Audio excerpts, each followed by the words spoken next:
Hi everyone, welcome to ರೇಖಾ ಪ್ರಕಾಶ್ ಮನೆ ಊಟ. ಇವತ್ತಿನ ಈ ವಿಡಿಯೋದಲ್ಲಿ ಪರ್ಫೆಕ್ಟಾಗಿ ಹುರಿದುಳ್ಳಿಕಾಳು ಉಪ್ಸಾರು ಮಾಡೋದು ಹೇಗೆ ಅಂತ ತೋರಿಸ್ಕೊಡ್ತೀನಿ. ಪಕ್ಕಾ ಹಳ್ಳಿ ಸ್ಟೈಲ್ದು, ಬನ್ನಿ ಮಾಡೋದು ಹೇಗೆ ಅಂತ ನೋಡ್ಕೊಳ್ಳೋಣ. ಆ್ಯಂಡ್ ಹುಳ್ಳಿಕಾಳು ಉಪ್ಸಾರು ಯಾರ್ಯಾರಿಗೆ ಇಷ್ಟ ಕಾಮೆಂಟ್ ಮಾಡಿ. ನಾನು ಮೊದಲಿಗೆ ಇಲ್ಲಿ ಒಂದು ಫ್ರೈಯಿಂಗ್ ಪ್ಯಾನ್ ತೊಗೊಂಡಿದ್ದೀನಿ ಮತ್ತು ನಿಮ್ಗೆ ಎಷ್ಟು ಬೇಕೋ ಅಷ್ಟು ಹುಳ್ಳಿಕಾಳನ್ನ ತೊಗೋಬೇಕಾಗುತ್ತೆ. ನಾನು ಹುಳ್ಳಿಕಾಳು ತೊಗೊಂಡಾದ್ಮೇಲೆ ನೋಡಿ ಈ ಥರ ಡ್ರೈ ರೋಸ್ಟ್ ಮಾಡಬೇಕಾಗುತ್ತೆ. ಇದನ್ನು ಎಷ್ಟು ಚೆನ್ನಾಗಿ ಹುರಿಬೇಕು ಅಂತ ಅಂದರೆ ಅದು ಕೆಂಪಾಗಬೇಕು, ಕಲರ್ ಚೇಂಜ್ ಆಗಿ ಅಲ್ಲಿವರೆಗೂ ಹುರಿಬೇಕು. ಆ್ಯಂಡ್ ಕೈ ಆಡಿಸ್ತಾನೆ ಇರಬೇಕು, ನಾವು ಬಿಟ್ಟರೆ ಸೀದೋಗುತ್ತೆ.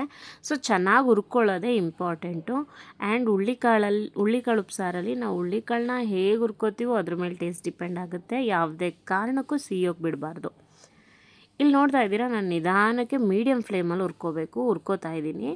ಆ್ಯಂಡ್ ನೋಡಿ ಇಲ್ಲಿ ಕಲರ್ ಕಂಪ್ಲೀಟಾಗಿ ಚೇಂಜ್ ಆಗುತ್ತೆ. ಒಂದು 2 to 3 ಮಿನಿಟ್ಸ್ ಕಂಟಿನ್ಯೂಸ್ ಆಗಿ ಈ ಥರ ಕೈ ಆಡಿಸ್ತಾ ಇದ್ದರೆ ಈ ಕಲರ್ ಬರುತ್ತೆ. ಇದಕ್ಕಿಂತ ಜಾಸ್ತಿ ಹುರಿಯೋಕ್ಕೆ ಹೋಗಬೇಡಿ. ಇದು ಇವಾಗ ಪರ್ಫೆಕ್ಟಾಗಿದೆ. ಸೊ ಇಲ್ಲಿಗೆ ಸ್ಟವ್ ಆಫ್ ಮಾಡ್ಕೋತೀನಿ. ಇವಾಗ ಈ ಹುಳ್ಳಿಕಾಳನ್ನ ನೀಟಾಗಿ ತೊಳೆದು ಬಳಸಬೇಕಾಗುತ್ತೆ.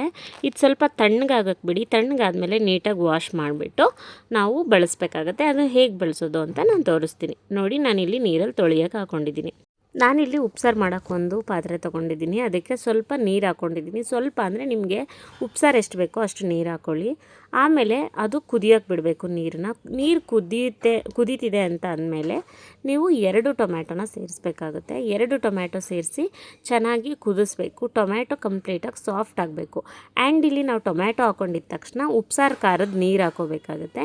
ನಿಮ್ಮ ಹತ್ರ ಏನಾದರೂ ಉಪ್ಸಾರು ಖಾರ ಆಲ್ರೆಡಿ ಇತ್ತು, ಅದೇ ಖಾರಕ್ಕೆ ಉಪ್ಸಾರು ಮಾಡ್ತಿದ್ದೀವಿ ಅಂದರೆ ಸ್ವಲ್ಪ ಖಾರನೇ ಹಾಕ್ಕೊಳ್ಳಿ. ನಾನು ಇಲ್ಲಿ ನನಗೆ ಖಾರ ಆಲ್ರೆಡಿ ಅವೈಲೇಬಲ್ ಇತ್ತು, ಅದಕ್ಕೋಸ್ಕರ ಖಾರನೇ ಯೂಸ್ ಮಾಡಿದ್ದೀನಿ. ಇನ್ ಕೇಸ್ ನೀವೇನಾದರೂ ಫ್ರೆಶ್ ಖಾರ ಹರಿದಿದ್ರೆ ಖಾರದ ನೀರನ್ನ ಬಳಸ್ಬೋದು. ಅದಾದಮೇಲೆ ರುಚಿಗೆ ತಕ್ಕಷ್ಟು ಉಪ್ಪನ್ನ ಹಾಕ್ಕೋಬೇಕು.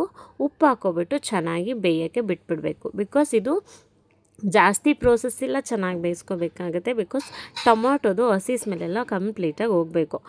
ಆ್ಯಂಡ್ ಟೊಮ್ಯಾಟೋದು ಏನು ಪೀಲ್ ಇರುತ್ತೆ ಅದೆಲ್ಲ ಸಾಫ್ಟ್ ಆಗಬೇಕು, ಅಲ್ಲಿವರೆಗೂ ಚೆನ್ನಾಗಿ ಬೇಯಿಸ್ಕೋಬೇಕು. ಅದಾದಮೇಲೆ ನೋಡಿ ಈ ಥರ ಹುಳ್ಳಿಕಾಳನ್ನ ನೀಟಾಗಿ ವಾಶ್ ಮಾಡಿಬಿಟ್ಟು ಹುರಿದಿರೋವಂಥ ಹುಳ್ಳಿಕಾಳನ್ನ ಸೇರಿಸ್ಕೋಬೇಕಾಗುತ್ತೆ. ಸೇರಿಸ್ಕೊಂಡು ಚೆನ್ನಾಗಿ ಮತ್ತೆ ಬೇಯಿಸ್ಕೋಬೇಕು. ಹುಳ್ಳಿಕಾಳು ತುಂಬ ಕ್ರಿಸ್ಪಿಯಾಗಿರುತ್ತೆ ಹುರಿದಿರೋದ್ರಿಂದ, ಅದು ಸಾಫ್ಟ್ ಆಗಬೇಕು ಹುಳ್ಳಿಕಾಳು ಉಪ್ಸಾರಲ್ಲಿ. ಅಲ್ಲಿವರೆಗೂ ಚೆನ್ನಾಗಿ ಬೇಯಿಸ್ಕೋಬೇಕು. ನಿಜವಾಗ್ಲೂ ಹುಳ್ಳಿಕಾಳು ಉಪ್ಸಾರು ಏನು ಟೇಸ್ಟ್ ಅಂತೀರಾ, ತುಂಬ ಅಂದರೆ ತುಂಬ ಚೆನ್ನಾಗಿರುತ್ತೆ. ಮಾಡೋಕ್ಕೆ ತುಂಬ ಸಿಂಪಲ್ಲು. ಆ್ಯಂಡ್ ನಾನಿಲ್ಲಿ ಖಾರ ಮಾಡೋದನ್ನ ತೋರಿಸಿಲ್ಲ, ಬಿಕಾಸ್ ನಾನು ಆಲ್ರೆಡಿ ಪ್ರೀವಿಯಸ್ 2 ವೀಡಿಯೋಸಲ್ಲಿ ನಾನು ಖಾರ ಮಾಡೋದನ್ನು ತೋರಿಸಿದ್ದೀನಿ, ಅದಕ್ಕೋಸ್ಕರ. ಸೊ ಇಲ್ಲಿ ನೋಡಿ, ಇವಾಗ ಕಂಪ್ಲೀಟಾಗಿ ಹುಳ್ಳಿಕಾಳು ಟೊಮ್ಯಾಟೊ ಎಲ್ಲ ಚೆನ್ನಾಗಿ ಬೆಂದಿದೆ. ಈ ಥರ ಆಗಬೇಕು. ಅಲ್ಲಿಗೆ ಉಪ್ಸಾರು ರೆಡಿಯಾಗಿದೆ ಅಂತ. ಹುಳ್ಳಿಕಾಳು ಉಪ್ಸಾರಿಗೂ ಮುದ್ದೆಗೂ ಏನು ಕಾಂಬಿನೇಷನ್ ಅಂತೀರಾ, ಪಕ್ಕಾ ಹಳ್ಳಿ ಸ್ಟೈಲು. ಇಷ್ಟೇ ಸಿಂಪಲ್ಲು, ಬಹಳ ರುಚಿಯಾಗಿರುತ್ತೆ. ಮಾಡ್ಕೊಂಡು ತಿನ್ನೋದು ಮಾತ್ರ ಮರಿಬೇಡಿ. ಮತ್ತು ಇದಕ್ಕೆ ತುಪ್ಪ ಹಾಕ್ಕೊಂಡು ತಿಂದ್ರಂತೂ ನೆಕ್ಸ್ಟ್ ಲೆವೆಲ್ ಟೇಸ್ಟು. ಇದಾಗಿತ್ತು ಇವತ್ತಿನ ಸ್ಪೆಷಲ್ ರೆಸಿಪಿ. ಯಾರೆಲ್ಲ ನನ್ನ ಚಾನಲ್ನ ಇನ್ನೂ ಸಬ್ಸ್ಕ್ರೈಬ್ ಮಾಡ್ಕೊಳ್ಳೋದೆಲ್ಲ ನೋಡ್ತಾ ಇದ್ದೀರಾ, ಪ್ಲೀಸ್ ಒಂದು ಸಬ್ಸ್ಕ್ರೈಬ್ ಮಾಡ್ಕೊಂಡು ನೋಡಿ. ಹಾಗೆ ಯಾರೆಲ್ಲ ಆಲ್ರೆಡಿ ನನ್ನ ಚಾನಲ್ ಸಬ್ಸ್ಕ್ರೈಬ್ ಮಾಡಿದ್ದೀರಾ ಎಲ್ರಿಗೂ ಥ್ಯಾಂಕ್ ಯು ಸೋ ಮಚ್. ಹಾಗೆ ಈ ವಿಡಿಯೋ ನಿಮ್ಗೆ ಇಷ್ಟ ಆಗಿದರೆ ದಯವಿಟ್ಟು ಲೈಕ್ ಮಾಡಿ, ಶೇರ್ ಮಾಡಿ, ಹಾಗೆ ಕಾಮೆಂಟ್ ಮಾಡಿ. ರೆಸಿಪಿನ ನೀವು ಒಂದ್ಸಲ ಟ್ರೈ ಮಾಡಿ, ಖಂಡಿತ ನಿಮಗೂ ಇಷ್ಟ ಆಗುತ್ತೆ. ಎಸ್ಪೆಷಲಿ ಈ ಹುಳ್ಳಿಕಾಳು ಉಪ್ಸಾರು ಖಂಡಿತ ಬಿಗಿನರ್ಸ್ಗೆ ಇಷ್ಟ ಆಗುತ್ತೆ ಆ್ಯಂಡ್ ಈಸಿ ಆಗುತ್ತೆ ಅಂತ ಹೇಳ್ತೀನಿ. Thank you so much.